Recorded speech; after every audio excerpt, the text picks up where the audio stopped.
Hello बच्चों, मेरा नाम अतुल है और मैं आज आप लोगों के सामने नीट की प्रोविजनल आंसर की डिस्कस करने जा रहा हूँ। मैं गुरुजी क्लासेस में फिजिक्स का फैकल्टी हूँ और पहले देखते हैं क्वेश्चंस कैसा आया था। तो मेरे अकॉर्डिंग क्वेश्चंस थोड़ा मॉडरेट लेवल का था, इजी मैं नहीं कहूँगा, नीट के हिसाब से काफ़ी ठीक ठाक क्वेश्चन थे। तो कट ऑफ में भी थोड़ी कम जा सकती है बट नंबर ऑफ स्टूडेंट्स बढ़ गए हैं। तो चलो सॉल्व करते हैं, पहले क्वेश्चंस वगैरह देखते हैं कैसे क्वेश्चंस आए, कैसे उसको अटेम्प्ट लेना था, कैसे सॉल्व करना था, देखते हैं। तो 720 की आपकी पेपर होती है और फिजिक्स की आपकी 180 नंबर की पेपर होती है। तो पहला क्वेश्चन क्या है, बहुत सिंपल सा क्वेश्चन है। एक बॉब दिया हुआ है, मास m है इसका और उसको ओमेगा से रोटेट किया जा रहा है। तो इस स्ट्रिंग पे एक टेंशन लग रही होगी क्योंकि बाहर एक सेंट्रीफ्यूगल फोर्स होगी, जो बाहर से एक सेंट्रीफ्यूगल फोर्स लग रहा होगा जो इसके टेंशन को बैलेंस कर रहा होगा, जो टेंशन इसको बैलेंस कर रहा होगा। तो कितनी लग रही होगी, m ओमेगा स्क्वायर r। ठीक है, तो दोनों को बैलेंस करते हैं तो टेंशन की वैल्यू यहाँ से क्या है, T equals to m into omega square r। ठीक है, काफी सिंपल। और क्वेश्चन में क्या बोला कि अगर इसी चीज को हम 2 ओमेगा से घुमाएं तो जो नई टेंशन है वो T के टर्म में क्या होगी। तो यहां से हम लोग क्या देख रहे हैं कि जो T डैश की वैल्यू है वो क्या आ गई आपकी, m ओमेगा जगह 2 ओमेगा का होल स्क्वायर इंटू r। तो 2 हो गया 4 m omega square r, T dash की वैल्यू। तो T डैश इक्वल टू क्या आ गई 4 और m ओमेगा स्क्वायर r की जगह पर T है T। तो सिंपल आंसर T डैश की वैल्यू क्या आ जाएगी, 4T आ जाएगी। तो ऑप्शन सेकंड सही हो जाएगा। काफी सिंपल क्वेश्चन था यार सर्कुलर मोशन का। चलो आगे बढ़ते हैं।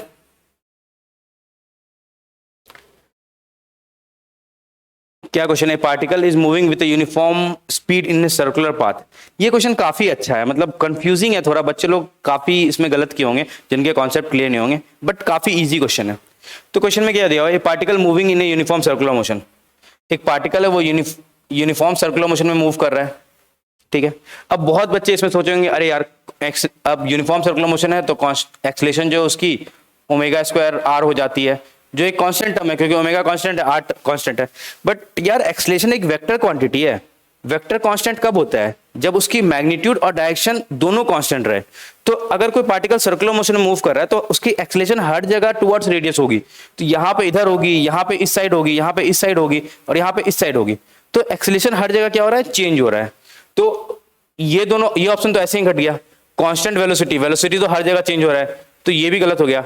अगर यहाँ पे कांस्टेंट स्पीड होता तो वो सही हो जाता, बट कांस्टेंट स्पीड तो है नहीं, तो थर्ड भी ऑप्शन गलत हो गया। मतलब कोई भी दिमाग लगाता, कांस्टेंट वेलोसिटी है गलत है, constant velocity but varying acceleration भी तो गलत होना ही है। तो सीधा सीधा आपका आंसर क्या आ जाएगा, varying velocity and varying acceleration.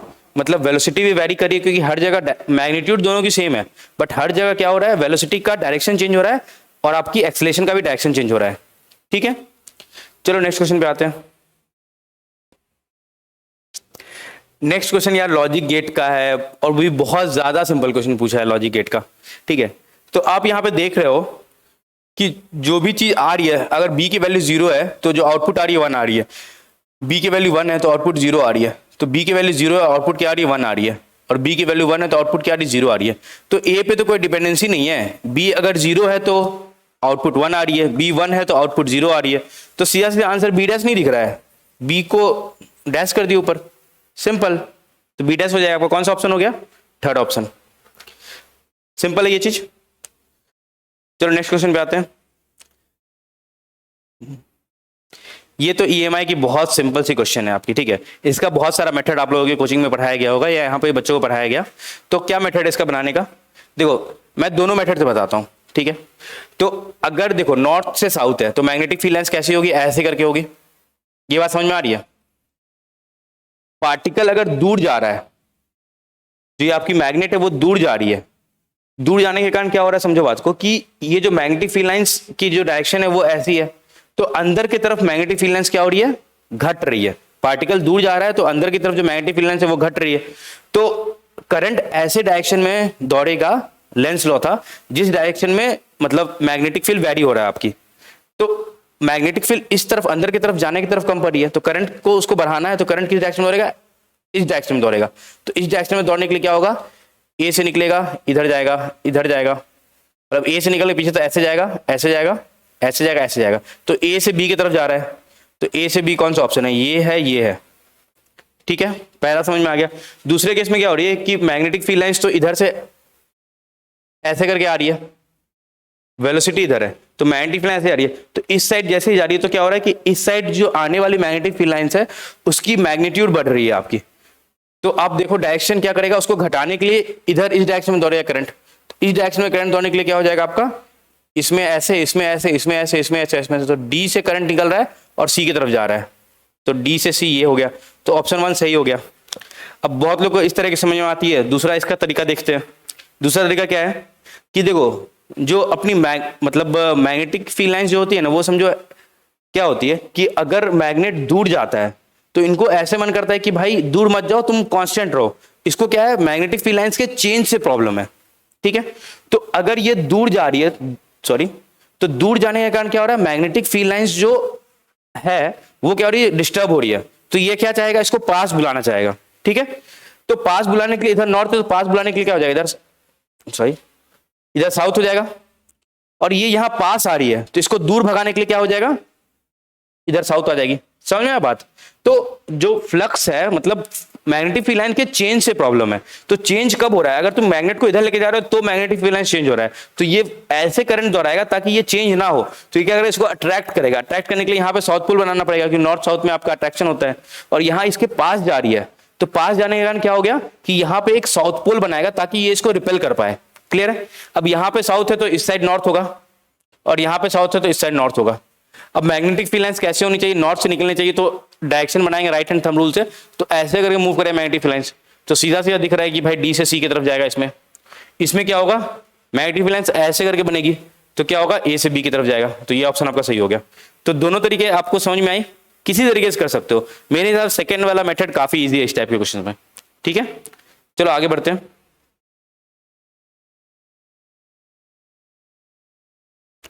Given below are two statements, level assertion और रीजन के सवाल है ये।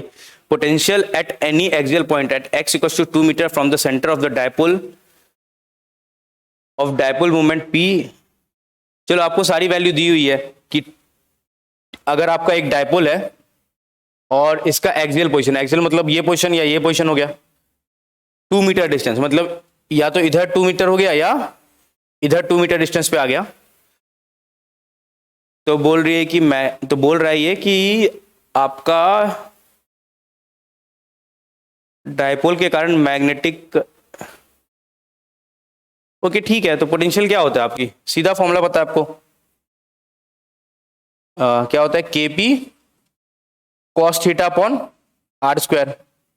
तो अगर इसी एक्सियल पोजीशन में बात हो रही है तो कॉस थीटा का बात हो रहा है, तो कॉस थीटा आपकी क्या होती है, थीटा इक्वल्स टू 0 पे कॉस की वैल्यू 1 आ जाएगी। तो कॉस की वैल्यू आ जाएगी, आपको सीधा value k into p upon r square से सॉल्व करना है। तो k की वैल्यू आपको पता है 9 × 10⁹ है, p की वैल्यू इन्होंने दे दी है और r की वैल्यू 2 दिया हुआ है। तो k का वैल्यू आपका क्या है 9 × 10⁹ इंटू p क्या है 4 × 10⁻⁶ अपॉन आर स्क्वायर। r क्या है 2 मीटर, तो 2 का स्क्वायर क्या हो जाएगा 4, ये 4 से ये 4 कट गई, तो आंसर क्या आ गई 9 × 10⁻9 है और ये 3 है, 10⁻3 आ गया। तो 9 × 10⁻3 दिया हुआ है, प्लस माइनस इसलिए दिया हुआ है कि इस साइड पोटेंशियल बढ़ेगा और इस साइड क्या होगा, पोटेंशियल घटेगा। क्लियर है। तो एक साइड प्लस आ जाएगा, एक साइड माइनस आ जाएगा, तो प्लस माइनस इसलिए दिया गया। तो असर्शन तो सही है। रीजन क्या है कि v equals to k p upon r square, where r is the distance. ये गलत है क्योंकि के पी कॉस थीटा होता है। तो मेरे हिसाब से ए सही है और बी क्या है, गलत है। तो ऑप्शन 3 सही हो जाएगा। क्लियर है। पोटेंशियल जो होता है वो क्या होता है, plus minus k p cos theta upon r cube. तो ये 1/4π0 कुछ नहीं लिखा हुआ है, के ही लिखा हुआ है।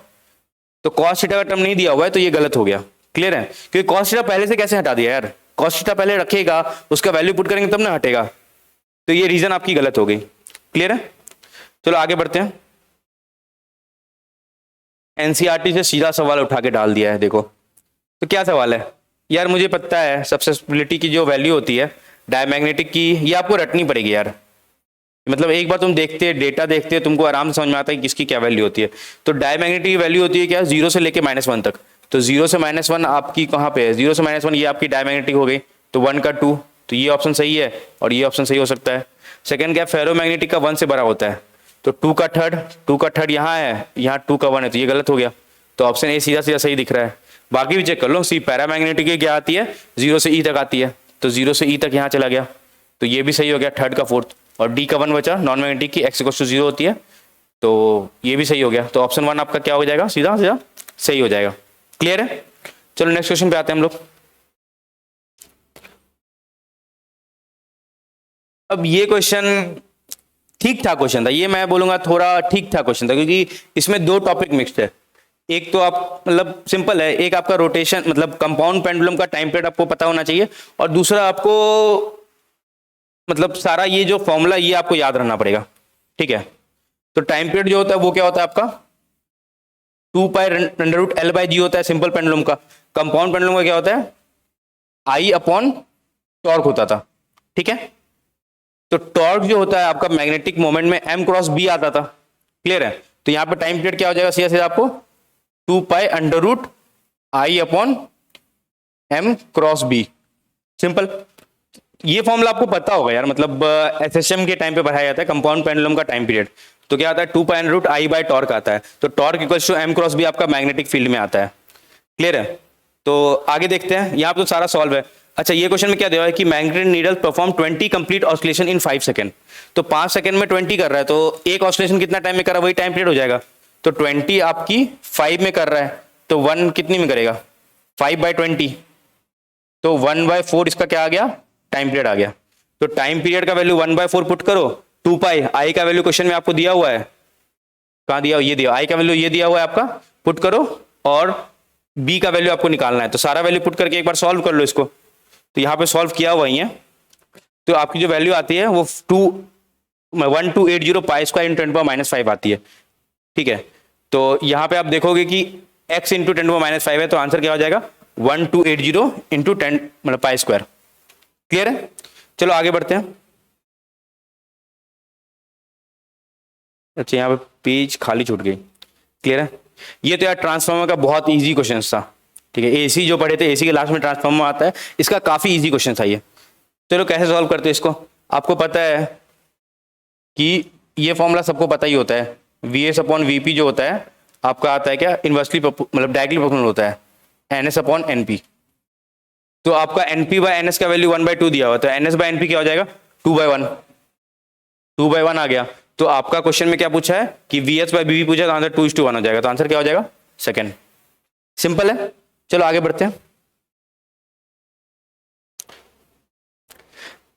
अब देखो, एक चीज मैं सबको रिकमेंड करूंगा कि अगर आप कोई भी कॉम्पिटिटिव एग्जाम देने जाते हो, जेईई या नीट, तो वर्नियर कैलिपर स्क्रू गेज कर लो। मतलब पिछले 5-10 साल से मैं देखते आ रहा हूं कि मतलब ये क्वेश्चन पूछते ही हैं यार। मतलब एक क्वेश्चन वर्नियर कैलिपर या स्क्रू गेज का होता ही है, काफी सिंपल होता है, आप लोग आराम से सॉल्व कर सकते हो। बस थोड़ा सा सीख जाओ कैसे क्या होता है, एमएचडी कैसे निकलता है, वीएचडी कैसे निकलता है, फॉर्मूला क्या है। बस आधे घंटे 45 मिनट का एक वीडियो लेक्चर होता है, वो देखो, मैं भी एक वीडियो बना दूंगा, तो वो देखना, आराम से समझ में आएगा क्या है इसमें। ठीक है, चलो देखते हैं पहले तो क्या है क्वेश्चन में कि वर्नियर कैलिपर का आपका जो क्वेश्चन में दिया पहले लिख तो लो यार। n+1 division of vernier scale division, मतलब सॉरी n+1 जो है VSD इक्वल्स टू क्या होता है, क्या दिया हुआ आपका n division of male scale, तो n इंटू MSD हो जाएगा।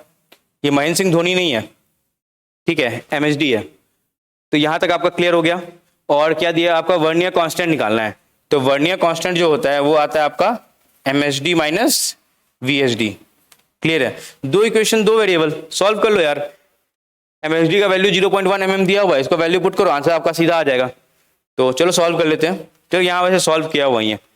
तो V जो आपका वर्नियर कांस्टेंट होता है वो क्या होता है MSD माइनस VSD होता है।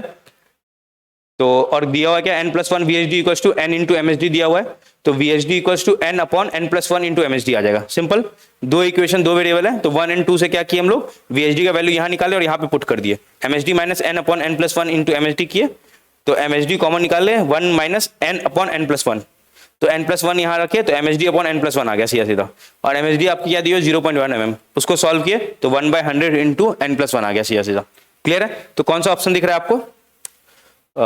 Second option. क्लियर है? चलो नेक्स्ट क्वेश्चन देखते हैं। ये तो यार कतई सिंपल सवाल था यार, इसमें मतलब कुछ करना ही नहीं था। सिंपल आपसे force exerted by block A and block B दिया हुआ है, फोर्स 10 दिया हुआ है आपका, 2 और 5 दिया हुआ है। तो एक्सेलरेशन जो होती है आपकी, एक्सेलरेशन क्या होता है, फोर्स अपॉन मास होता है। फोर्स आपकी क्या दी हुई है, 10 दी हुई है, और मास आपकी 3 + 2 5 हो गई, तो एक्सेलरेशन आपकी 2 आ गई सीधा सीधा। क्लियर है। अब सेकंड वाले का एबीडी बना लो, इसका मास 3 kg है, इसको एक्सेलरेशन आगे की तरफ 2 है और पीछे की तरफ जो है वो नॉर्मल लग रहा होगा। क्लियर है। तो बस एक नॉर्मल फोर्स है, normal force equals to mass into acceleration, तो 6 आ गया इसकी डायरेक्ट आंसर। ऑप्शन है, हाँ है, थर्ड ऑप्शन। क्लियर है। चलो आगे बढ़ते हैं, ये तो बहुत इजी क्वेश्चन था। एसएचएम, अच्छा एसएचएम मतलब काफी अच्छा टॉपिक है, क्वेश्चंस बहुत सिंपल पूछा है इसमें, बस इक्वेशन के ऊपर क्वेश्चन पूछा है आपसे। तो क्या दिया हुआ है, बेसिक इक्वेशन जो होती है क्या होती है, y equals to amplitude into sine of omega t plus five या माइनस फाइव, ऐसा कुछ टर्म लिखा हो रहता है बेसिक इक्वेशन एसएचएम की। तो कंपेयर कर लो यार, ए का वैल्यू क्या दिया, 5 मीटर दिया हुआ है, तो एम्पलीट्यूड आपके सीधा सीधा क्या आ गई, 5 मीटर आ गई। दूसरा क्या दिया हुआ है आपका, क्या निकालने बोला, टाइम पीरियड निकालने बोला, ओमेगा, टी के सामने वाला जो रहता है उसको ओमेगा बोलते हैं, टी के सामने यहाँ क्या है, पाई दिया हुआ है, तो ओमेगा का वैल्यू आपकी क्या आ गई, पाई आ गई। तो टाइम पीरियड जो होती है वो क्या होती है, 2 पाई बाय ओमेगा, ओमेगा पाई है, पाई पुट कर दो यहाँ पे, यहाँ से ये कट गया तो आंसर क्या आ गया 2 सेकेंड। देख लो 5 मीटर और 2 सेकेंड कौन सा है, ऑप्शन सेकेंड दिख जाएगा तुमको। क्लियर है। चलो आगे बढ़ते हैं।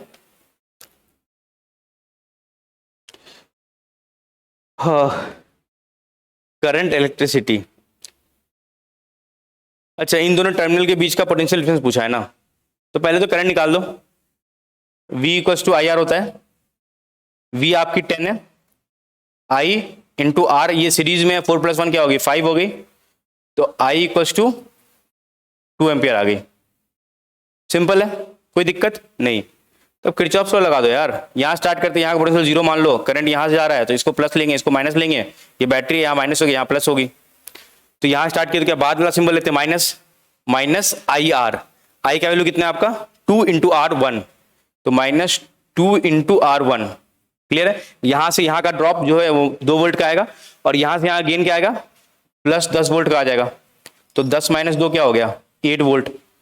तो इन दोनों पॉइंट का जो पोटेंशियल डिफरेंस है वो कितना 8 वोल्ट का आएगा। ऑप्शन में है, हाँ है, थर्ड ऑप्शन हो गया। क्लियर है। चलो आगे बढ़ते हैं।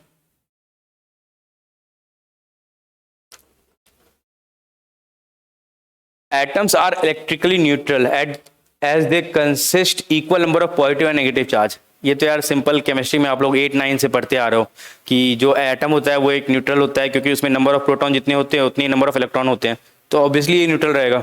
तो पहला ऑप्शन तो सीधा सीधा सही है आपका। सेकंड ऑप्शन पे आते हैं, atoms of each element are stable and emit their characteristic spectrum, मतलब कुछ एटम के तो रहते हैं बट सारे के नहीं रहते हैं, तो एटम ऑफ ईच एलिमेंट जो लिखा है ना ये गलत हो गया, एटम ऑफ सम एलिमेंट्स बोलता तो सही हो जाता है स्टेटमेंट। तो सेकंड वाला स्टेटमेंट क्या हो गया, गलत हो गया। तो स्टेटमेंट 1 इज सही एंड स्टेटमेंट 2 इज इनकरेक्ट। कौन सा ऑप्शन है, ये थर्ड दिख रहा है आपको, स्टेटमेंट 1 सही है और स्टेटमेंट 2 क्या है आपकी इनकरेक्ट है। ठीक है, चलो आगे बढ़ते हैं।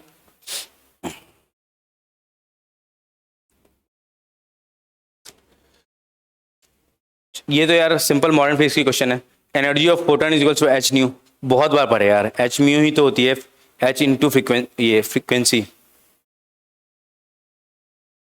तो ये आपकी एनर्जी की क्वेश्चन है, ये तो सीधा सीधा सही होगी।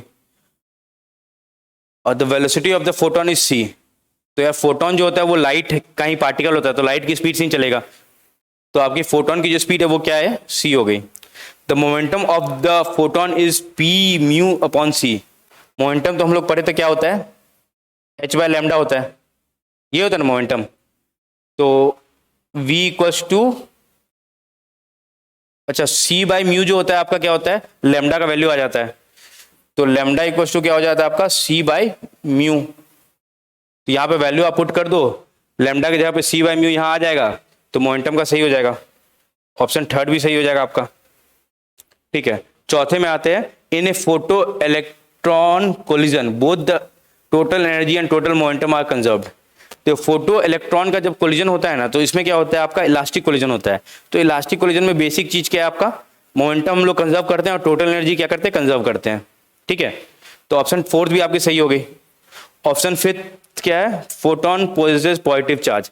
इलेक्ट्रोस्टैट्स में आप लोग को एक प्रॉपर्टी लिखाई गई थी कि चार्ज जो होती है वो जब तक बॉडी पे मास नहीं होती है तब तक चार्ज नहीं हो सकती है, और फोटोन क्या है, मासलेस ऑब्जेक्ट है, ये पता है आप लोगों को। तो इसमें तो चार्ज कुछ रहता नहीं है, तो ये गलत हो गया, तो ए बी सी डी सही है। ए बी इसमें ये नहीं है, A B D, A B C D, option second सही है आपका। क्लियर है, चलो आगे बढ़ते हैं।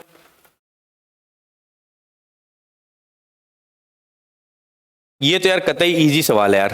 क्या दिया हुआ है तुम्हारा, n इक्वल टू 2 से, मतलब स्पेक्ट्रम जो है 3 से 2 पे आया, 4 से 2 पे आया, आपका 5 से 2 पे आया, 6 पे 2 पे आया, और लेमडा की वैल्यू दी हुई है। तो एनर्जी आपको फॉर्मूला पता है, basic formula, energy equal to क्या होता है, s c by lambda. H और सी तो कांस्टेंट क्वांटिटी है, तो एनर्जी जो है वो प्रोपोर्शनल टू क्या हो गया, 1 बाय लेमडा। मतलब जिसकी एनर्जी सबसे ज्यादा रहेगी, लेमडा की वैल्यू उसकी सबसे कम रहेगी। ठीक है, तो अब देखते हैं एनर्जी किसका ज्यादा है। अब n इक्वल टू 2 पे है, कहां से आया, 3 से आया, 4 से आया, 5 से आया और 6 से आया। तो एनर्जी डिफरेंस सबसे ज्यादा किसका हो गया, 2 से 6 पे आने वाले का सबसे ज्यादा एनर्जी डिफरेंस होगा। तो एनर्जी इसकी सबसे ज्यादा है, लेमडा क्या होगी, उससे उसकी सबसे कम होगी। तो लेमडा सबसे कम किसका है, इसका है। तो देख लो ये 1 का डी का फर्स्ट आ गया। वैसे ही 5 से सेकंड पे जो आया उसकी क्या होगी, एनर्जी सेकंड हाईएस्ट होगी, तो लेमडा उसका सेकंड पे होगा। सेकंड 434 है, तो ये 2 सी का 2 हो गया। थर्ड में ये आएगा तो बी का फोर्थ हो गया और ए का थर्ड हो गया। ऑप्शन मैच कर लो कौन सा आ रहा है, ए का थर्ड। तो ये तो नहीं है, ये भी नहीं है, ये भी नहीं है, एक ही ऑप्शन बचा यार, ए का थर्ड, बी का फोर्थ, बी का फोर्थ आ गया आपका, सी का सेकंड आ गया एंड डी का 1 आ गया। काफी इजी क्वेश्चन है। चलो नेक्स्ट क्वेश्चन पे आते हैं। यार ये पेज खाली छूट गया, चलो ठीक है कोई नहीं, तो यहाँ पे सॉल्यूशन दिया हुआ है आपकी। हाँ यार डायरेक्ट क्वेश्चन पूछ दिया मैग्नेटिक फील्ड का। ठीक है, एक सर्कुलर पाथ होती है, सर्कुलर अगर रहता है उसके सेंटर पे जो मैग्नेटिक फील्ड होता है वो क्या होता है, mu not I upon 2r। Simple ये वैल्यू आती है। ठीक है, अब इसमें नंबर ऑफ टर्न्स कितने दिए हुए आपकी, 100 टर्न्स, तो 100 से मल्टीप्लाई कर देंगे इसको, n into mu not I upon 2r होता है। म्यू नॉट का वैल्यू क्वेश्चन में दे दिया यार, बताओ आपको याद करने तक की जरूरत नहीं पड़ेगी। तो म्यू नॉट की वैल्यू यहां से पुट करो आप, चलो यहाँ किया हुआ है, mu not I N upon 2r है, तो म्यू नॉट की वैल्यू 4.10⁻⁷ हो गया। करंट यहाँ पे 7 एम्पियर दिया हुआ है, तो करंट 7 डाल दिए, और नंबर ऑफ टर्न्स 100 दिया हुआ है, तो 100 यहाँ पे पुट कर दिए। ठीक है, into 2 into R, 2 into R, R की वैल्यू आपकी दी हुई है, कहाँ गया आर, 10 सेंटीमीटर, 10 सेंटीमीटर 0.1 मीटर लिख सकते हैं, तो ऐसा यूनिट में 0.1 मीटर लिख दिया। अब तो बहुत लोग सर पाई को कैसे सॉल्व करेंगे, भाई 7 का टर्म है, 22/7 करो, 7 से 7 सीधा कट जाएगा, तो 7 सीधा कट जाएगा, तो क्या बचेगा, 4 इंटू 22 इधर बचेगा, यहाँ से 2 करेगा, 22 इंटू 2 44 आया, अपॉन 100 इंटू -7, तो सॉल्व कर दो, आपकी 4.4 इंटू मतलब मिली टेस्ला आपकी आंसर आ जाएगी मैग्नेटिक फील्ड की। क्लियर है, तो कौन सा ऑप्शन हो गया आपका, 4.4 मिली टेस्ला, थर्ड नंबर। क्लियर है,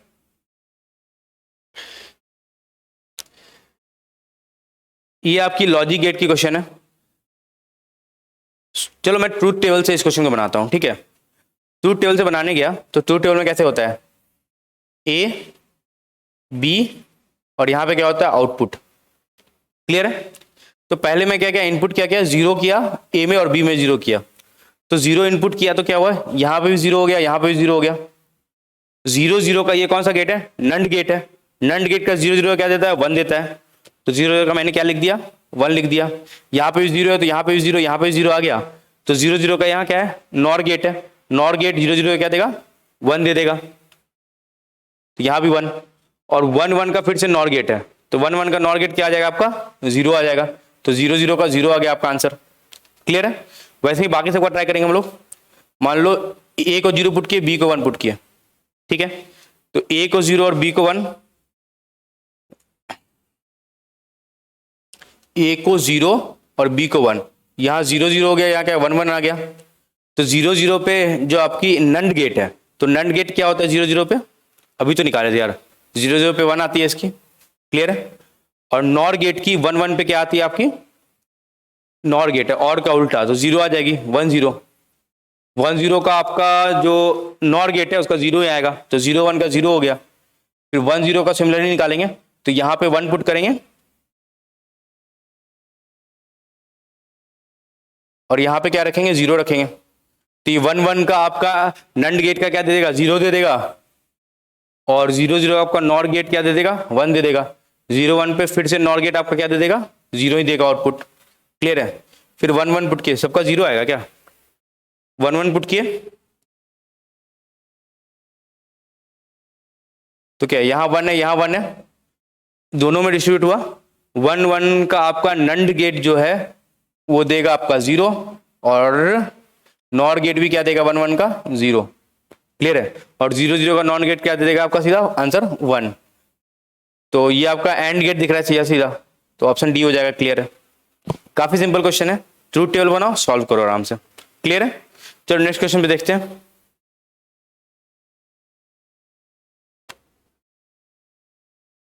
A wire of length L and resistance 100 ohm is divided into 10 equal path।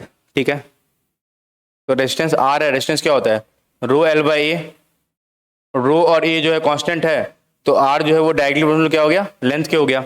अब लेंथ को 10 इक्वल पार्ट में किए और 100 ओम का है, तो हर एक पार्ट का जो रेजिस्टेंस आ गया वो क्या आ गया आपका, 10 आ गया।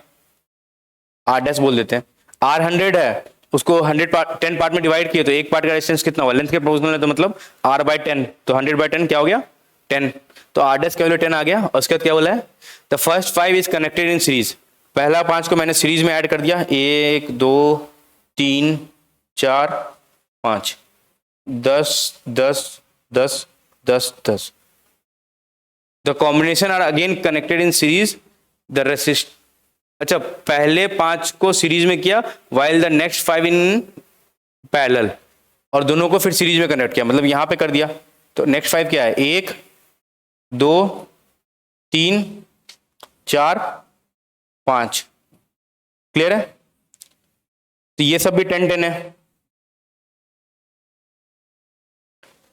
तो ये 10 बाई 5 2 आएगा ना, इसका कर लो एक बार, पैरेलल में है तो क्या हो गया, 1 अपॉन आर इक्विवेलेंट क्या हो जाएगा, 1 by R1 plus 1 by R2 plus 1 by R3 plus 1 by R4 plus 1 by R5। 5 by 10 आया तो मतलब 2 आ गया, आर इक्विवेलेंट की वैल्यू क्या आ गई, 2 आ गई। और इधर से सीरीज में क्या आ गया, 5 रेजिस्टेंस है तो क्या हो गया 50, तो इधर आपकी 50 आ गई और इधर आपकी 2 आ गई, तो 50 प्लस 2 क्या हो गया 52। ऑप्शन में है, हाँ है, सेकेंड ऑप्शन सही हो जाएगी आपकी। क्लियर है। चलो आगे बढ़ते हैं।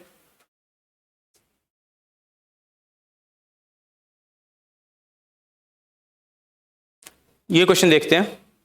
अल्फा एमिशन है, तो अल्फा एमिशन क्या होती है आपकी, अल्फा जो होती है वो क्या होती है, हीलियम 4 और 2। अगर यहां से अल्फा निकलता है तो 4 मास घटेगा और 2 आपका एटॉमिक नंबर घटेगा, तो 290 है, तो अल्फा गया तो क्या 4 मास घटा, तो 286 हो गया, और 2 एटॉमिक नंबर घटेगा तो 82 का क्या हो गया, 2 घटा तो 80 हो गया। तो अल्फा एमिशन से तो ये आ गया आपका। क्लियर है। फिर ई प्लस हुआ, तो ई प्लस में क्या होता है आपका, मास नंबर सेम होता है बट एटॉमिक नंबर एक घट जाता है, तो एटॉमिक मतलब क्या होता है, प्रोटॉन निकल जाता है, तो एक एटॉमिक नंबर क्या होगा, एक बाहर चला गया, तो यहाँ पे 286 है सेम, और यहाँ 80 माइनस 1 क्या होगा 79 हो जाएगा यहाँ पे। क्लियर है। फिर बीटा एमिशन का बात करते हैं, तो बीटा माइनस में क्या होता है आपका, मास नंबर सेम रहता है बट एटॉमिक नंबर एक बढ़ जाता है, तो 286 से एक बढ़ गया तो क्या हो गया आपका, सॉरी 79 से एक बढ़ गया तो क्या हो गया आपका 80 हो गया। यहां तक क्लियर है। फिर ई माइनस में क्या होता है आपका, मास नंबर सेम होता है बट एटॉमिक नंबर एक बढ़ जाता है, तो 80 का क्या हो जाएगा 81 हो जाएगा, तो 286 और 81 ऑप्शन डी सही हो जाएगा आपका। क्लियर है, कोई दिक्कत नहीं,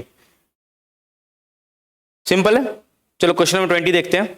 the maximum elongation of a steel wire is this, elastic limit दी हुई है, यंग मॉडुलस दिया हुआ है, इसका डायरेक्ट फॉर्मूला होता है, नीचे लिखा था मैंने, देखो जो मैक्सिमम, कहा क्वेश्चन, मैक्सिमम एलोंगेशन जो डेल्टा होती है वो आपकी होती है सिग्मा इलास्टिक की limit into length upon Young's modulus. Clear है। तो सारी वैल्यू आपको दी हुई है, ये आपकी इलास्टिक लिमिट दी हुई है सिग्मा की वैल्यू, ये आपकी यंग मॉडुलस दी वाई की वैल्यू, और लेंथ आपकी 1 मीटर दी हुई है, सारा वैल्यू पुट कर दो, मतलब 8 ऊपर आएगा और 2 नीचे आएगा, तो आंसर 4 आएगा। और 10 to power minus 10 to power 8 और 10 टू पावर 11, 10 टू पावर -3 आएगा। तो 4 आंसर है क्या? हाँ क्लियर, सिंपल आ गया, डायरेक्ट फर्स्ट हो जाएगा इसका। क्लियर है? चलो आगे बढ़ते हैं। In if a monochromatic source in Young's double slit experiment is replaced by white light. अब देखो, जो ये एक्सपेरिमेंट किया गया था YDSC, वो मोनोक्रोमेटिक लाइट से क्यों किया गया था? क्योंकि हम लोग एक क्लियर पैटर्न देख पाए।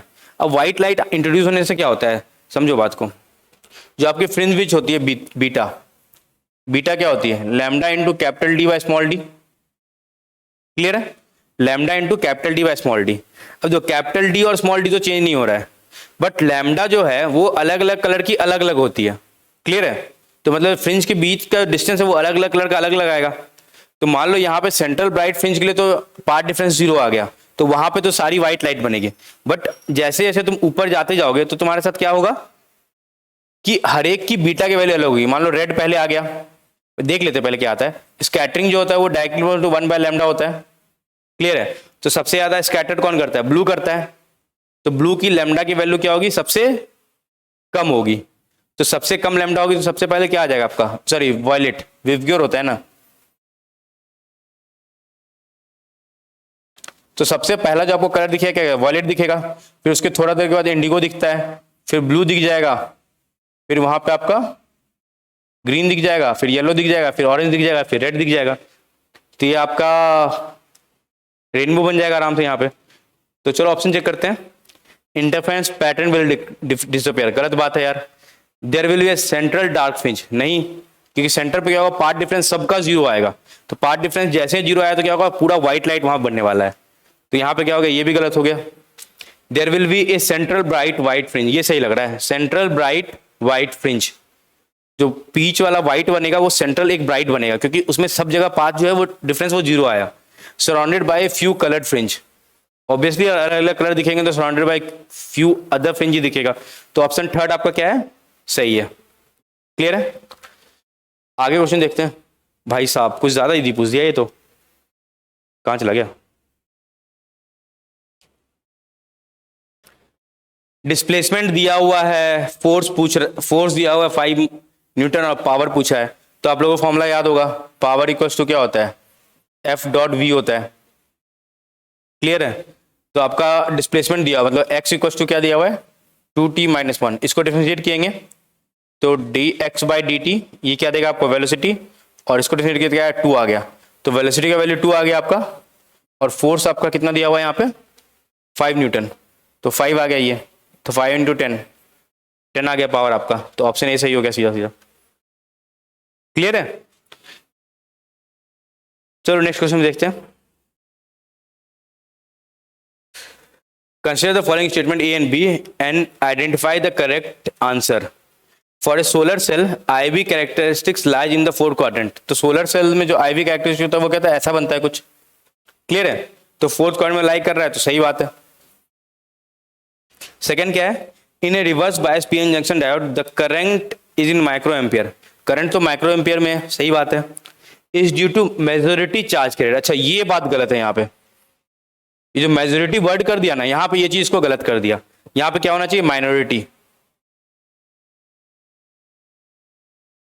ठीक है? तो जो आपका रिवर्स बायस होता है ना उसमें क्या होता है? माइनॉरिटी चार्ज कैरियर जो होता है उसके कारण करंट फ्लो करता है। क्लियर है? चलो आगे बढ़ते हैं। अच्छा यहाँ बना हुआ ये ग्राफ है।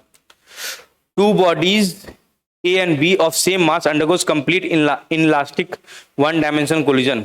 A body A moves with a velocity v1 and body B, अरे यार कितना इजी क्वेश्चन पूछता है यार। पहले तो क्वेश्चन ऐसे पूरा पढ़ा मत करो मेरे जैसा, जैसे मैंने अभी गलती किया यहाँ पे। क्वेश्चन क्या, जो क्वेश्चन तुम पढ़ रहे हो उसका एक लाइन से तुम डायग्राम बनाते जाओ। क्लियर है? तो क्या दिया है? 2 bodies A and B of same mass, 2 body है A and B of same mass, बना लिया मैंने। पहला लाइन पढ़ने का जरूरत ही नहीं है दोबारा।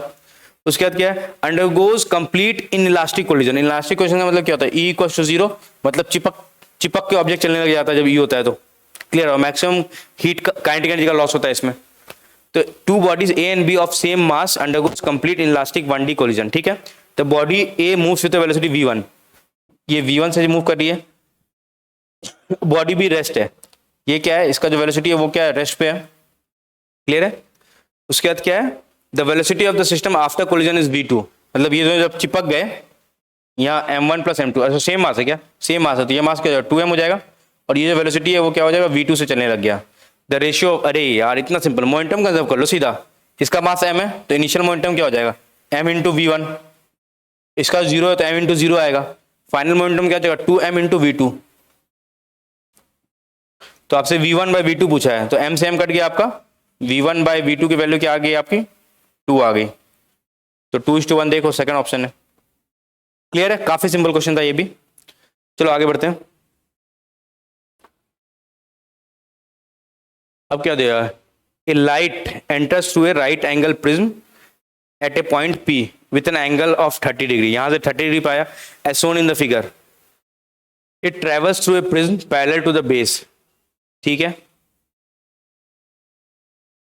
और यहाँ पे एमर्जेंस हो गया इसका, ठीक है, the refractive index on the prism. अरे यार बहुत इजी क्वेश्चन है, ठीक है, तो क्या क्वेश्चन दिया आपका, ये तो E जो है वो आपका क्या आ गया 90 आ गया, क्लियर, तो स्नेल्स लॉ पहले लगा, यहाँ का रिफ्रैक्टिव 1 है, यहाँ का रिफ्रैक्टिव म्यू मान लिए, तो 1 into sine 30 equals to mu into sine R1, clear है, और आपको क्या है यहाँ पे mu into sine R2 equals to 1 into sine 91 ही आ जाएगा, ठीक है, इसको मैंने R1 बोल दिया और इसको मैंने R2 बोल दिया, और प्रिज्म का ये पता है R1 प्लस R2 जो है आपका वो क्या हो गया 90 हो गया, क्लियर है, तो यहाँ से R1 की वैल्यू हम लोग क्या ले सकते हैं 90 माइनस R2, तो R1 के जगह पे 90 माइनस R2 पुट कर दिए, तो ये क्या आ गया आपका mu into cos of R2, 90 minus theta, sine 90 minus theta क्या होता है कॉस थीटा होता है, तो साइन R1 की जगह मैंने 90 माइनस R2 पुट किया, तो 90 माइनस R2 पुट किया तो क्या साइन का कॉस हो गया, तो म्यू इंटू साइन, अच्छा यहाँ म्यू इंटू साइन R2 दिया हुआ है, यहाँ म्यू इंटू कॉस R2 दिया हुआ है, तो स्क्वायर करके ऐड करेंगे तो म्यू का ये साइन और कॉस का टर्म कट जाएगा, चलो स्क्वायर करते हैं, इधर क्या है mu square cos square R2 plus यहाँ क्या है mu square sine square R2 equals to क्या है, यहाँ पे साइन 30 की वैल्यू 1/2 होती है, स्क्वायर करके ऐड किए तो 1/4 हो जाएगा, यहाँ पे 1/4 प्लस 1 का स्क्वायर 1 आ जाएगा, ये sine square plus cos square 1 आ जाएगा, तो म्यू स्क्वायर इक्वल्स टू क्या आ जाएगा 5/4, तो म्यू की वैल्यू आपकी क्या आ जाएगी √5/4, ऑप्शन में है, कहाँ के ऑप्शन √5/2 हो जाएगा, 4 बाहर निकल के, तो ऑप्शन 2 आपकी सही हो जाएगी, क्लियर है। तो आगे बढ़ते हैं।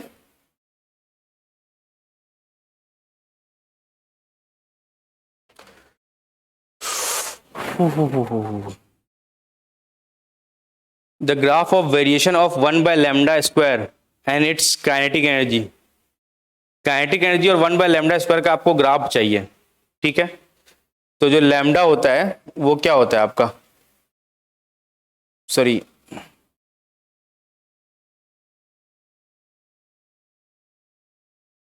जो मोमेंटम होता है आपका P इक्वल्स टू h/λ हो गया, और काइनेटिक एनर्जी जो होता है वो क्या होता है P²/2m होता है ना,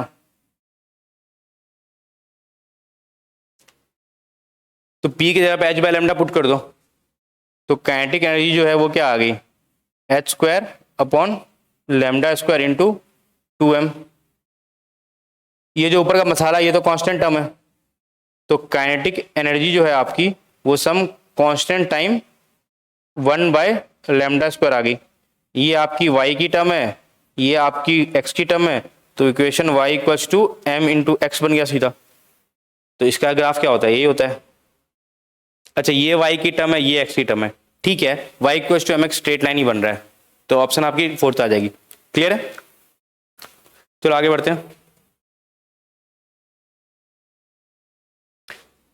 in the quantities which have same dimension, solid angle का डायमेंशन लेस होता है क्वांटिटी, ठीक है, स्टेरेडियन इसका यूनिट होता है, बट ये डायमेंशन लेस क्वांटिटी है, सप्लीमेंट्री क्वांटिटी में हम लोग देखे थे इसको, ठीक है, तो किसकी किसकी है ये देखते हैं। आर्क तो सीधा से दिख रहा है लेंथ का है, तो ये ऑप्शन सीधा चला गया, एंगुलर स्पीड भी कभी हो नहीं सकता, ओमेगा है, थीटा अपॉन टाइम, मतलब टाइम इनवर्स आ गया इसका। और स्ट्रेस, अच्छा ये स्ट्रेन और स्ट्रेस का बात कर रहे हैं। स्ट्रेन जो आपकी होती है, स्ट्रेन क्या होती है आपकी, change in length upon length. तो ये आपकी क्या है, डायमेंशनलेस क्वांटिटी, ऊपर भी मीटर आ जाएगा नीचे भी मीटर आ जाएगा, तो ये क्या यूनिटलेस और डायमेंशनलेस क्वांटिटी है आपकी। तो डेल्टा एल बाय स्ट्रेन जो है आपकी क्या है, डायमेंशनलेस है, और एंगल भी रेडियन यूनिट होता है, बट ये भी डायमेंशनलेस क्वांटिटी है, तो ये भी हो गया। तो ऑप्शन 1 आपका सही हो जाएगा। क्लियर है, कोई दिक्कत? चलो आगे बढ़ते हैं। Unpolarised light beam strikes on a glass surface at Brewster angle. अच्छा ब्रूस्टर एंगल पे क्या होता है, बहुत लोग का बहुत सारा कंफ्यूजन होता है, तो इसका थोड़ा सा मैं थ्योरी बता देता हूँ। होता क्या, समझो बात को। अनपोलराइज्ड लाइट, मेरे पास कोई दूसरी पेन होती, अभी तो यहाँ पे नहीं है, चलो समझो बात को, मैं समझाने की कोशिश करता हूँ आपको। ये दो चीज दिख रही है आपकी। अब देखो अनपोलराइज्ड क्या होता है कि दोनों साइड में वाइब्रेट करता है, इस साइड में और इस साइड में वाइब्रेट करता है। तो जैसे ये पानी के साथ रिफ्लेक्शन में जाता है, ठीक है, पानी के साथ ये जैसे ही रिफ्लेक्शन में जाता है, तो ये वाला जो पोर्शन है ना, ये वाला, ये क्या होता है, ये पूरा डूब नहीं पाता है, ये डूब कैसे रिफ्लेक्ट कर जाता है। तो ये जो रिफ्लेक्टेड रेज होती है वो क्या होती है, प्योर पोलराइज्ड लाइट हो जाती है। बट जो अंदर जाता है ना, वो थोड़ी सी अनपोलराइज्ड पार्शियल पोलराइज्ड लाइट होती है, क्योंकि उसमें दोनों डायरेक्शन में थोड़ा थोड़ा मूवमेंट होता है। क्लियर है? तो कौन सा ऑप्शन सही हो जाएगा? रिफ्लेक्टेड रेज, रिफ्लेक्टेड तो कंप्लीटली पोलराइज होना चाहिए, रिफ्लेक्टेड लेव इज कंप्लीटली पोलराइज, अच्छा sorry, reflected light will be completely polarise, ये ऑप्शन सही दिख रहा है मुझे। The reflected light will be completely polarise, ये भी सही है, but the refracted light will be partially polarised. मतलब ठीक है यार, देखो ये ऑप्शन भी सही है आपका, बट एक्चुअली इसमें क्या है, ज्यादा इंफॉर्मेटिव सही है, तो फोर्थ आंसर आपको मार के आना चाहिए था। क्लियर है, क्योंकि उसमें दो बात लिखी है और दोनों बात सही है आपकी, इसमें क्या पार्शियली सही है, तो ऑप्शन 4 ही सही होना चाहिए। चलो आगे बढ़ते हैं। देखो क्या होता है, जब भी कोई अनपोलराइज लाइट आती है तो जो रिफ्लेक्टेड रेज होता है वो आपकी पोलराइज हो जाती है, और जो रिफ्रैक्टेड रे होता है वो पार्शियली पोलराइज होती है। क्लियर है? ये rotation, the moment of inertia of thin rod about the axis passing through the mid point of the perpendicular. अच्छा, एक रॉड दिया हुआ है, मिड पॉइंट से एक्सिस है, तो इसका जो मोमेंट ऑफ इनर्शिया क्या होता है, ml²/12 होता है। क्लियर है? अच्छा यहाँ लिखा हुआ है ml²/12। तो आई की वैल्यू आपकी दी हुई है 2400। अच्छा, और क्या दिया आपको, मास दिया हुआ है, मास 400 ग्राम दिया हुआ है, और दूसरी आपकी क्या दी हुई है, अच्छा ग्राम में है तो कन्वर्ट मत करना, ग्राम से ग्राम कट जाएगा। क्लियर है? निकालनी क्या है इसमें,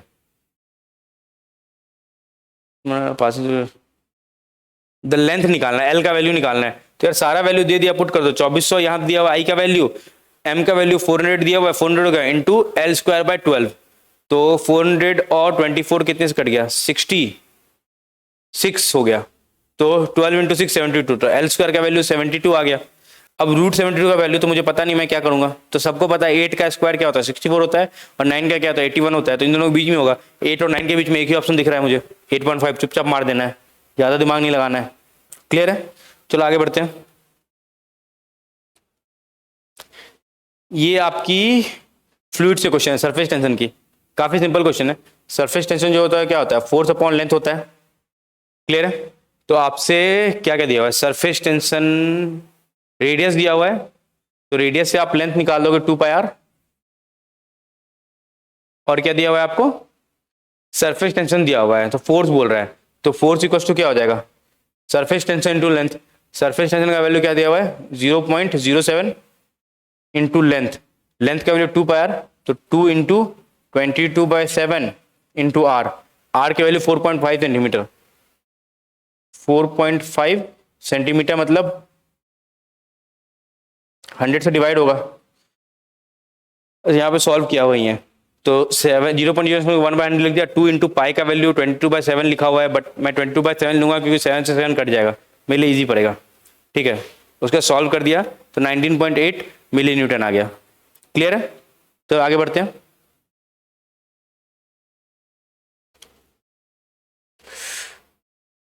A thermodynamic system is taken through a cycle ABCDA, ठीक है, the work done by the gas along the path BC। यार ये क्वेश्चन काफी अच्छा है, बहुत लोगों ने क्या होता है कि ये क्वेश्चन देख के लगता है कि अरे भाई वर्क पूछा है, ग्राफ दिया और एरिया अंडर कर्व निकाल दिए, बट भाई देखो यहाँ पे पाथ बीसी का बस पूछा है, तो पाथ बीसी क्या है, ये है, तो डेल्टा वी ही तुम्हारी 0 है, तो वर्क जो होती है वो क्या होती है, पी इंटू डेल वी होता है ना, जब डेल वी तुम्हारी 0 है तो वर्क क्या हो जाएगा आपका, 0 हो जाएगा, सिंपल। और ऑप्शन में पक्का एरिया निकाल के देखो, ऑप्शन में पक्का दिए हुए होंगे ताकि लोग गलत करें। क्लियर है, चलो आगे बढ़ते हैं। ये तो रोटेशन का बहुत इजी क्वेश्चन, रोटेशन के द्वारा काफी क्वेश्चन पूछे हैं यार, मतलब बहुत इजी पूछे हैं बट पूछे हैं लेकिन क्वेश्चन। अब बोल रहा है क्या कि एक वी वेलोसिटी जा रहा है और ऐसे घूमते हुए जा रहा है, तो इस पॉइंट और इस पॉइंट में कहाँ की वेलोसिटी जाती है, तो यहाँ की वेलोसिटी क्या होती है, यहाँ वी प्लस ओमेगा आर होता है वेलोसिटी, और यहाँ की वेलोसिटी क्या होती है, इधर वी होती है और ओमेगा आर इधर होती है, यहाँ पे क्या होता है V minus omega R velocity होता है। तो वी माइनस ओमेगा आर मतलब क्या हो गया, इसकी पी के पॉइंट की वेलोसिटी फास्टर है और वी पॉइंट की वेलोसिटी क्या है, स्लोअर है, तो देख लो क्या है, पी मूव स्लोअर, नहीं पी मूव फास्टर, ऑप्शन 2 सही हो गया सीधा सीधा। क्लियर है, चलो आगे बढ़ते।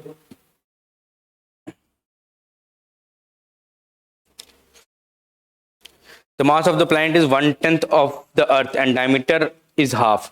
तो मतलब मास जो है उसका m डैश जो है वो m/10 है, एंड डायमीटर मतलब रेडियस का बात करें, रेडियस जो है वो r डैश जो है वो r/2 है। The acceleration due to gravity on the planet, g का वैल्यू पूछ रहा है, g का वैल्यू क्या होता है, इलेक्ट्रिक फील्ड k3/r², तो gm/r² हो जाएगा सर, तो gm/r²। क्या क्या मास को m/10 कर दिया, तो मास को m/10 करते हैं, रेडियस को r/2 किया तो r²/4 ऊपर चला जाएगा। क्लियर है, तो gm/r² जो वो तो आपका 9.8 होता ही है, तो 4/10 इंटू 9.8, मतलब 10 ले सकते हैं बट ऑप्शन में तुम्हारा मैच नहीं कर रहा था इसमें शायद, तो 4/10 इंटू 9.8, तो अगर यहाँ 10 रहता, 10 से 10 करता तो 4 होता, 9.8 तो 4 से थोड़ा कम होगा, तो 4 से थोड़ा कम क्या ऑप्शन दिया हुआ है, 3.92, ऑप्शन 4 सही हो गया। क्लियर, पूरा सॉल्व नहीं करना होता है, थोड़ा दिमाग लगाना यूज करना है। चलो आगे बढ़ते हैं। कैपेसिटर का काफी ज्यादा इजी क्वेश्चन यार, मतलब पिछले साल भी काफी इजी क्वेश्चन पूछा था और इस साल भी काफी ज्यादा इजी क्वेश्चन पूछा है। तो ये तो व्हीटस्टोन ब्रिज दिख रहा है, तो ये तो हवा हवाई हो गया, कोई मतलब नहीं है इसका जीवन में। इधर देखो 2 और 2 आपकी क्या है, सीरीज में है, तो सीरीज में 2 और 2 रहती है तो क्या होती है, 2 और 2 क्या क्या हो गया, एक second रुकिएगा।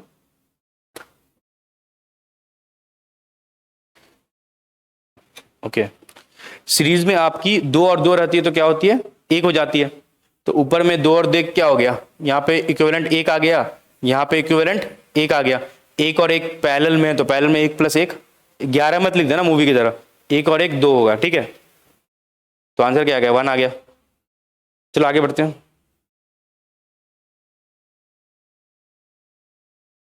A thin spherical charge, spherical cell is charged by some source, the potential difference between 2 points C and P as shown in the figure is। अच्छा, इन दोनों पॉइंट के बीच का पोटेंशियल डिफरेंस पूछ रहा है और सेल है, तो इलेक्ट्रिक फील्ड अंदर क्या होती है, 0 होती है, और चेंज इन पोटेंशियल क्या आता है आपका, E.dr आता है, तो जब E ही 0 है तो चेंज इन पोटेंशियल क्या होगा, 0 होगा, ऑप्शन 4 सही हो गया। क्लियर है, आगे बढ़े।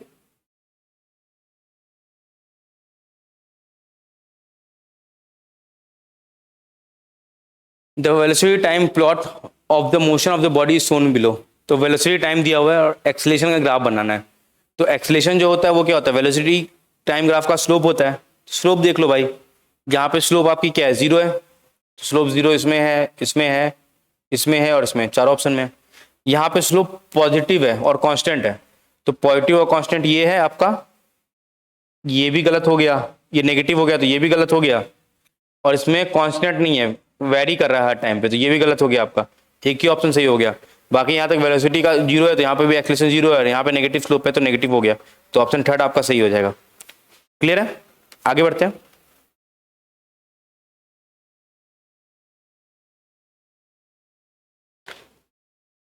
If the mass of the bob in the simple pendulum is increased to thrice its original mass and its length is made half its original length, then the new time period of the oscillation is x/2 times of its original time period.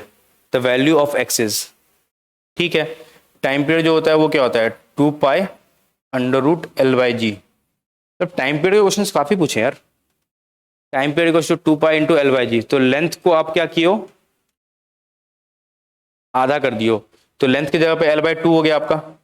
जी में भी कुछ change किया है क्या? नहीं। और क्या किया क्वेश्चन में? मास को इंक्रीज किया। मास यहाँ पे टर्म ही नहीं आ रहा, मास का कोई मतलब नहीं है जीवन में इसके, ठीक है। तो जो नया टाइम पीरियड है टी डैश क्या आ जाएगा, वो क्या आ जाएगा, 2 पाई √2 बाहर आ जाएगा, √2 into root L by G. तो टी डैश की value 2 pi root L by G का वैल्यू टी हो गया, तो टी बाई √2 हो गया। तो x बाई 2 बोला, x का वैल्यू पूछा, तो नीचे 2 का टर्म क्रिएट करना है, तो इंटू √2 से डिवाइड कर दो और मल्टीप्लाई कर दो, तो होगा √2 इंटू टी बाई 2। तो x का वैल्यू क्या है, √2 आ गया। √2 देखो क्या है, ऑप्शन सेकेंड है।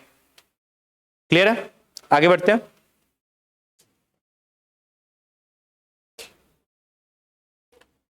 ए 10 microfarad capacitor is connected to a 210 volt, ठीक है। The peak current in the, अच्छा देखो 210 वोल्ट ऐसे लिखा हुआ है ना, तो ये वी RMS वैल्यू लिखी हुई है, ठीक है, V0 नहीं लिखी हुई है, तो पहले RMS में कन्वर्ट करना पड़ेगा। क्लियर है? और आपकी फ्रीक्वेंसी दी हुई है कितनी, 50 हर्ट्ज।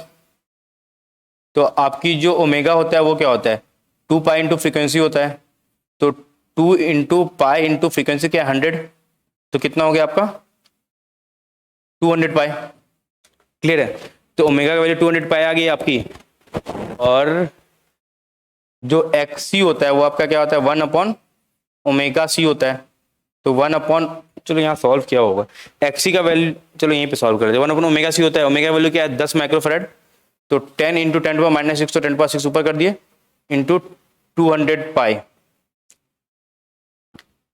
क्लियर है यहाँ तक? और मुझे क्या पूछा है, पीक वैल्यू आई का, तो V इक्वल्स टू IR होता है, तो I इक्वल्स टू क्या हो जाएगा V बाई R। तो V RMS नहीं, V0 चाहिए, तो V0 में क्या हो जाएगा, √2 से मल्टीप्लाई कर देंगे इधर, क्योंकि उधर √2 से डिवाइड करते थे, तो 210 into √2 upon XC। XC value क्या है 10⁶ इंटू 10 इंटू 200 पाई। क्लियर है? इसको आप सॉल्व कर दीजिए, आपकी आंसर 0.93 के आसपास आ जाएगी। क्लियर है? बहुत लोग लग रहा है यार सर इतना डिफिकल्ट कैसे सॉल्व करें, कुछ नहीं है यार, पाई है और 21 है, पाई को 22/7 एक बार लिखो तो सही, 10⁶ है, 1 0 2 0 3 0 हो गया, एक 4 0 कट गया, तो नीचे क्या बचा, बस 100 बचा, तो ऊपर क्या बचा 2 इंटू √2 इंटू 2 इंटू 22/7 अपॉन 100। ठीक है? अच्छा 7 का टर्म कहाँ गया यार, अच्छा 21 है यहाँ पे, तो 7 से 3 बार में चल गया, और आपका 22 इंटू 4 44, 44 इंटू 3, इसको सॉल्व कर लो, आपके आ जाएगी आंसर। ठीक है, 0.93। चलो आगे बढ़ते हैं। The following represent, TV curve दिया हुआ है, तो आपको पता है क्या होता है, पीवी इक्वल्स टू एनआरटी होता है, तो आपका टी और वी का कर्व दिया हुआ है, तो पी का बात कर रहा है, तो प्रेशर जो क्या होगा P/V होगा, तो टीवी ग्राफ का जो स्लोप होगा वो प्रेशर होगा, तो टीवी ग्राफ इसका स्लोप है वो प्रेशर होगा, तो सबसे ज्यादा जिसका स्लोप होगा प्रेशर उसका सबसे ज्यादा होगा, तो सबसे ज्यादा स्लोप किसका है, 1 का स्लोप सबसे ज्यादा है, 2 का उससे कम है, 3 का उससे और कम है, तो P1 P2 P3 ऑप्शन 4 सही हो जाएगा। क्लियर है? स्लोप मतलब ढलान कितना ज्यादा है, तो 1 में देखो ज्यादा ढलान है, 2 में थोड़ा कम ढलान हो गया, 3 और कम ढलान हो गया। क्लियर है? तो स्लोप सबसे ज्यादा क्या है 1 का है, तो प्रेशर सबसे 1 का सबसे ज्यादा हो जाएगा। चलो आगे बढ़ते हैं। A iron bar of length L and magnetic moment M is bent at the middle of its length, such that the two arms make an angle of 60 degree with each other. The magnetic moment of this new magnet is, magnetic moment निकालना है, तो magnetic moment जो है वो directly to change मतलब delta L के, मतलब जो L वेक्टर होता है ना उसके प्रोपोर्शनल होता है। तो पहले L था, बाद में क्या हो गया, ये लेंथ मुझे निकालनी है, तो ये L/2 है, यहाँ पे एक बीच में परपेंडिकुलर है, तो ये क्या हो गया 30 डिग्री हो गया, और यहाँ पे 30 डिग्री हो गया, ये 90 है, तो L/2 sin 30 ये दिख रहा है यहाँ पे, L/2 इंटू साइन 30 ये लेंथ हो गया, और ये भी L/2 इंटू साइन 30 हो गया, तो ये लेंथ हो गया, वो क्या हो गया L इंटू साइन 30 हो गया। तो स्टार्टिंग में जब लेंथ L थी तो मैग्नेटिक मोमेंट M थी, तो लेंथ जब L/2 होगी तो मैग्नेटिक मोमेंट क्या हो जाएगी M/2 यूनिटी मेथड, तो ऑप्शन सेकंड सही हो जाएगा। क्लियर है? चलो आगे बढ़ते हैं।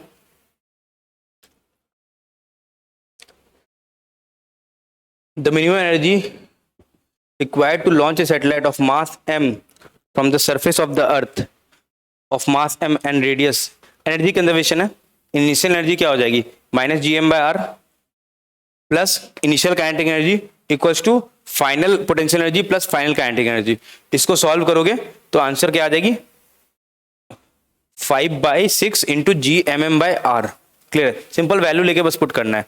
पोटेंशियल एनर्जी पता है ना क्या होता है, G M one M two by R. तो स्टार्टिंग क्या अर्थ के सरफेस पे थी तो रेडियस आर हो गया, बाद में अर्थ से 2r डिस्टेंस ऊपर है, तो अर्थ से कितना ऊपर है 2r डिस्टेंस, तो एक्चुअल लेंथ क्या हो गया r प्लस आर 3r हो गया, तो यहाँ पे जी एम बाय 3r हो गया। तो यहाँ पे एनर्जी बस कंजर्वेशन की है, मेरा काइनेटिक एनर्जी का वैल्यू आ गया। क्लियर है, चलो नेक्स्ट क्वेश्चन देखते हैं। पैरेलल प्लेट कैपेसिटर है, इसमें यार डायरेक्ट एनसीईआरटी में एक लाइन लिखी हुई है कि जो डिस्प्लेसमेंट करंट होती है और जो कंडक्शन करंट होती है वो क्या होती है, बराबर होती है। क्लियर है, वही सेम चीज है, तो इसके हिसाब से बस क्वेश्चन पूछ दिया हमको मुझे कि देयर इज नो करंट, गलत बात है, डिस्प्लेसमेंट करंट है। The displacement current of magnitude equal to I flows in the same direction as I. ये सही दिख रहा है मुझे कि डिस्प्लेसमेंट करंट होती है अंदर, क्योंकि एम्पियर्स, ये मॉडिफाइड एम्पियर्स लॉ था ना एक, mu naught into I C plus I D, तो उसी के थ्रू जो एक चीज सिंपल सा ये क्वेश्चन था, क्या होता है कंडक्शन करंट और आपकी जो डिस्प्लेसमेंट करंट होती है वो क्या होती है, बराबर आती है। क्लियर, चलो आगे बढ़ते हैं। इलेक्ट्रोमैग्नेटिक वेव्स के बारे में कौन कौन सी बातें सही, नॉट ए प्रॉपर्टी, प्रॉपर्टी कौन सी नहीं है, नॉट पढ़ना इंपॉर्टेंट है, ये काफी इंपॉर्टेंट पॉइंट है। Not, they are transfer wave, सही है, ईएम वेव ट्रांसफर वेव होता है। Electric field density and magnetic field density जो है वो बराबर आएगी, सही बात है यार। ईएमएस में क्या होता है, जितना इलेक्ट्रिक फील्ड जितना ऊपर जाता है उतना क्या होता है, परपेंडिकुलर मैग्नेटिक फील्ड मूव करता है, तो उसकी जो डेंसिटी होती है वो क्या होती है, इक्वल आती है। ये भी क्लियर है। द स्पीड, अच्छा ये जो लिखा हुआ है ये सी लिखा हुआ है, ठीक है, they travel with a speed equal to C, सही बात है यार। इलेक्ट्रोमैग्नेटिक वेव्स में लाइट है, लाइट सी की स्पीड से चलता है, तो ये भी सही होगी आपकी। They originate from the charge moving with uniform speed, uniform speed से नहीं निकलता है, ठीक है। जो इलेक्ट्रोमैग्नेटिक वेव्स है तुम्हारा वो यूनिफॉर्म स्पीड से नहीं निकलता है। ये आप ईएम वेव्स जो चैप्टर है उसमें पढ़ोगे, उसमें सीधा लिखा हुआ है कि इलेक्ट्रोमैग्नेटिक वेव्स क्या होता है, चार्ज जब एक्सीलरेट करता है ना उससे रेडिएट होता है। क्लियर है, तो ये ऑप्शन आपकी गलत होगी, एक्सीलरेट आना चाहिए यहाँ पे, तो ऑप्शन 4 सही हो गई। ऑप्शन गलत है, नॉट ए प्रॉपर्टी पूछा इसलिए ये सही होगी। क्लियर है, आगे बढ़ते हैं। The metallic bar of Young's modulus दिया हुआ है, कोएफिशिएंट ऑफ अल्फा का वैल्यू दिया हुआ है, ठीक है, यहाँ पे लॉन्ग इंटू एल भी आएगा ना। अच्छा एल का वैल्यू 1 मीटर दिया हुआ है, तो इसलिए एल हटा दिया यार। अल्फा दिया हुआ है कोएफिशिएंट, ये आपकी क्या दी हुई है, अल्फा दी हुई है, ये आपकी वाई दी हुई है, और ये आपकी एरिया दी हुई है, और डेल्टा टी का वैल्यू कितना दिया हुआ है, 100। क्लियर है, तो थर्मल स्ट्रेन क्या होता है, L into alpha delta T. L का वैल्यू 1 है, अल्फा का वैल्यू वहां से उठा के मैंने डाल दिया, और डेल्टा टी क्या 100 पुट किया, 10⁻³ आ गया।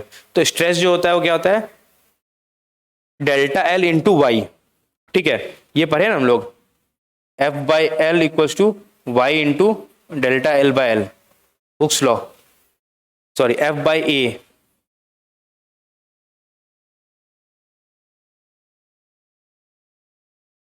Force upon area equals to Y into delta L by L.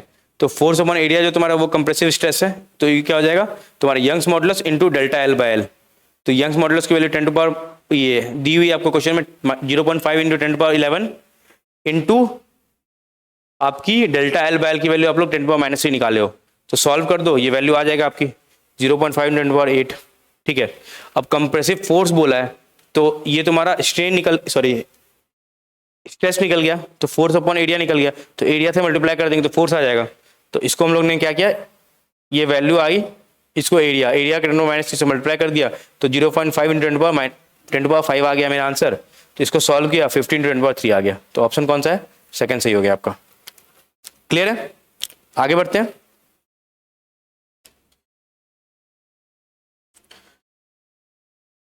इसका choose the correct circuit which can achieve the bridge balance, bridge का बैलेंस करना है, ठीक है। इसमें एक बात बहुत लोगों के दिमाग में थोड़ा कंफ्यूजन होगा, जो डायोड होता है उसका खुद का कुछ रेजिस्टेंस होता है, ठीक है। तो इस क्वेश्चन में देखते हैं, देखो ये यहाँ पे गया, ये फॉरवर्ड बायस में ये काम कर सकता है, इसमें क्या हो गया, ये एक 5 है, देखो मुझे अगर बैलेंस करना है तो 10/15 इक्वल्स टू 10 यहाँ पे 15 आना चाहिए। तो इन दोनों का जो कॉम्बिनेशन है यहाँ पे क्या मुझे 15 अचीव होना चाहिए, ठीक है। तो अगर एक पैरेलल में 5 है, दूसरा तुम कितना भी ले लो तो जो वैल्यू आता है वो दोनों के जो वैल्यू है, जो मिनिमम वैल्यू उससे कम आती है पैरेलल में जब भी रहती है। तो मिनिमम वैल्यू 5 है, 5 से कम आएगी, तो ये भी कभी अचीव नहीं कर पाएगी। इसमें बात करते हो तो बैटरी चेंज है, तो ये आपकी जो रिवर्स बायस में होगी, रिवर्स बायस में ये काम ही नहीं करता है पीएन जंक्शन डायोड, क्लियर है। और इस केस में हम लोग देखेंगे फॉरवर्ड बायस में है, नहीं ये भी तो रिवर्स बायस में, करंट यहां से गया ऐसे करके यहाँ पे रिवर्स बायस में चला गया, तो ये भी काम नहीं करेगा आपका। तो एक ही ऑप्शन बचता है आपका, ऑप्शन 1। और जो डायोड की रेसिस्टेंस होनी चाहिए वो कितनी होनी चाहिए, 10 ओम होनी चाहिए। तो 10 + 5 15 हो जाएगा, तो व्हीटस्टोन ब्रिज बन जाएगा, तो उस केस में गैल्वेनोमीटर से करंट फ्लो नहीं करेगा, क्लियर है। चलिए आगे बढ़ते हैं। A seat is placed on a horizontal surface in front of a strong magnetic pole. The force is needed. अब देखो क्या दिया हुआ है, a seat is placed, एक सीट जो है प्लेस किया हुआ है on a horizontal surface in front of a strong magnetic pole. तो स्ट्रॉन्ग मैग्नेटिक पोल है आपका, मतलब मैग्नेटिक फील्ड लाइंस अच्छी खासी है वहां पे। तो वहां पे कौन सी है फोर्स, मतलब उसको वहां पे स्टोर करने के लिए कौन सी ऐसी फोर्स लगाएं ताकि वो वहां पे स्टोर हो जाएगा। तो मैग्नेट है तो ऊपर मैग्नेटिक सब्सटेंस होना चाहिए, तभी मैग्नेट का साउथ पोल को रिपल हो या नॉर्थ पोल को रिपल हो, तब जाके वो बैलेंस हो पाएगा। तो नॉन मैग्नेटिक वाला ऑप्शन तो हटा ही दो सीधा, नॉन मैग्नेटिक गलत हो गया। यहाँ पे नॉन कंडक्टिंग है, कंडक्ट नहीं कर रहा है, तो गलत हो गया सीधा सीधा। और ऑप्शन ए पे देखते हैं, hold the seat if there is magnetic, magnet होगा तब काम करेगा। और ऑप्शन सी देखते हैं, move the seat away from the pole with uniform velocity. ये इमोशनल हम लोग पढ़े थे ना, BLV बवाल, B into L into V का बॉक्स प्रोडक्ट। तो अगर कोई चार्ज पार्टिकल को किसी वेलोसिटी से तुम लेके जा रहे हो तो उसमें एक इंड्यूस EMF हो जाती है, और इंड्यूस EMF के कारण क्या होता है, एक मैग्नेटिक फील्ड लाइंस आ जाती है, जिसके कारण वो वहाँ पे स्टेबल हो सकता है। तो ऑप्शन सी भी सही है, ए भी सही है। तो ए और सी किस में, सेकंड में, तो ये आपकी सही हो जाएगी, क्लियर है। आगे बढ़ते हैं। If the plates of the parallel plate capacitor connected to a battery are moved close to each other, battery से कनेक्ट है, तो अगर ये तुम्हारी बैटरी से कनेक्टेड है, क्लियर है, तो जो V है वो तो चेंज नहीं होने वाली, V क्या होगी, कांस्टेंट रहेगी, क्लियर है। तो अगर इसका जो डिस्टेंस बढ़ा रहे हैं या घटा रहे हैं, कहाँ है question, close to each other, मतलब D को कम कर रहे हैं, तो C का जो वैल्यू होता है वो क्या होता है, E0A/D। D को कम कर रहे हैं मतलब क्या हो रहा है, C का वैल्यू इंक्रीज हो रहा है, ठीक है, C का वैल्यू इंक्रीज हो रहा है, तो Q equals to C into V होता है। V कांस्टेंट है, अगर C बढ़ रहा है तो क्या हो गया, Q को भी बढ़ना पड़ेगा, मतलब इन दोनों का इक्वल टू को मैनेज करने के लिए उसी रेशियो में, क्लियर है। चलो अब देखते हैं क्या कब से, the charge store in it increases, तो चार्ज इंक्रीज हो रहा है, सही हो गया ये option. The energy store, energy क्या होता है, half into C into V square, ये सारा टर्म तो कांस्टेंट है आपका, सॉरी V और ये, तो बस C पे डिपेंड हो जाएगा एनर्जी, तो C तो आपका बढ़ रहा है तो एनर्जी डिक्रीज कैसे करेगा, ये क्या हो जाएगा, गलत हो जाएगा। द कैपेसिटर इंक्रीजेस, C का वैल्यू इंक्रीज कर रहा है, सही हो जाएगा। The ratio of charge to its potential remains the same, ratio of charge और पोटेंशियल तो कांस्टेंट है, चार्ज बढ़ रहा है, तो ये बात भी गलत हो गई आपकी। The product of charge end voltage increases, charge end voltage Q into V, ये तो कांस्टेंट है, चार्ज इंक्रीज करेगा तो प्रोडक्ट भी इंक्रीज करेगा, ये भी सही हो गया आपका। तो AC ऑप्शन 2 सही है, क्लियर है ये क्वेश्चन। चलो आगे बढ़ते हैं।